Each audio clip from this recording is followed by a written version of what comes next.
പൊട്ടിയിൽ ആനയുടെ വിളയാട്ടം. ഒന്നല്ല രണ്ടല്ല മൂന്നല്ല 4 ആനകളാണ് കയറി മറിഞ്ഞ് വിളയാടിയിട്ട് പോയത്. ഇന്നേ വരെ ഇവിടെ കയറിയിട്ടില്ല. കയറി തിന്ന് തൂറി അപ്പിട്ട് കണ്ടോ, ഫ്രഷ് സാധനം, മണം മാറിയിട്ടില്ല. ഒരുപാട് എവിടെയോ ഉണ്ടോന്ന്.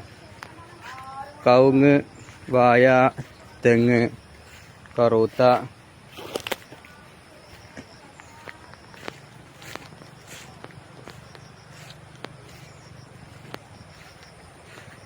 ഇവിടെ ഒരു കുറച്ച് നേരം ഒന്ന് നിൽക്കണം കേട്ടോ. ഇവിടെ ഒരു ഷെയർ കൂടി ഇങ്ങോട്ട് നിൽക്കണം. അവിടെ ഇവിടെയൊക്കെ ഒറ്റക്കുള്ളൂ.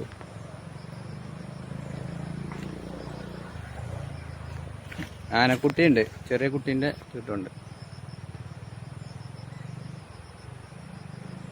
ഏകദേശം വളപ്പ് മൊത്തം കയറി ഇറങ്ങിയിരിക്കണ പോലെ.